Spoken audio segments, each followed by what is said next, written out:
এইভাবে যদি যে কোনো গাছের কাটিং লাগাও তাহলে আমি তোমাদের গ্যারান্টি দিচ্ছি 100% গাছ গ্রো করবে। এটা হচ্ছে দেশি লাল জবার কাঠ রয়েছে ফাঙ্গিসাইডের দুটো। লাল জবা খুব ভালো লাগে, তো আমি এবার লাল জেল না দিলে কিন্তু কাটিংটা। হাই বন্ধুরা, তো তোমাদের স্বাগত জানাই আমার একটা নতুন ভিডিওতে। তো আজকে আমি দেশি যে লাল জবাগুলো হয় সেগুলোর কাটিং আমি টবে পুঁতবো। তো এটা যেটা দেখতে পাচ্ছ এটা হচ্ছে দেশি লাল জবার কাটিং।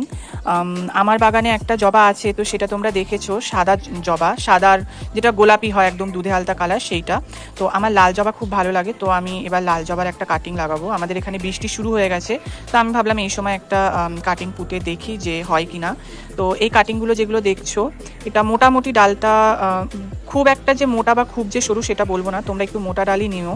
এর থেকেও যদি মোটা হয় তাহলে আরও ভালো। তো সেগুলোকে এই যে এরকম কোনাকুনিভাবে কাটতে হবে। আমি দেখো দুটো দিকই কোনাকুনিভাবে এই যে এরকমভাবে কেটে নিয়েছি সব কটার। এই যে এইটারও আর এইটারও কোনাকুনিভাবে 45 ডিগ্রি অ্যাঙ্গেলে এগুলো কাটতে হয়। যে কোনো ধরনের গাছের যদি ডাল তোমরা কেটে পুঁততে চাও তাহলে এরকম 45 ডিগ্রি অ্যাঙ্গেলে কিন্তু তোমরা পুঁতো।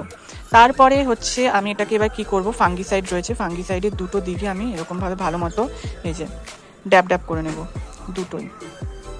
দুটো দিকই ভালো মতো ড্যাব ড্যাব করে নিতে হবে। এবার এর মধ্যে আমি একটু তোমার গিয়ে যে অ্যালোভেরা জেল রয়েছে সেটা দেবো। অ্যালোভেরা জেলটা কিন্তু একদম মাস্ট, কারণ অ্যালোভেরা জেল না দিলে কিন্তু কাটিংটা গ্রো হবে না ঠিকভাবে।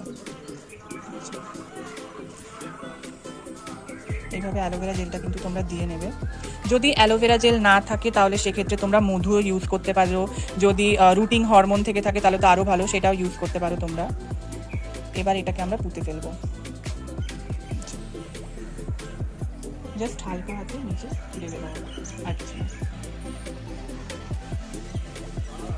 তো আমার সবকটা ডাল পোতা একেবারেই কমপ্লিট। তো এবার আমি এর মধ্যে জল দিয়ে দেবো।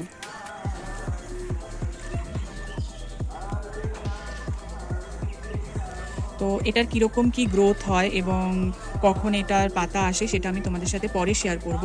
আর তোমাদের যদি ভিডিওটা ভালো লেগে থাকে, তোমরা অনেকেই আমার ভিডিও দেখো, তো তোমাদের প্লিজ প্লিজ প্লিজ রিকোয়েস্ট করছি তোমরা আমার চ্যানেলটা সাবস্ক্রাইব করো আর ভিডিওটাতে একটা লাইক দিয়ে দিও। Happy gardening.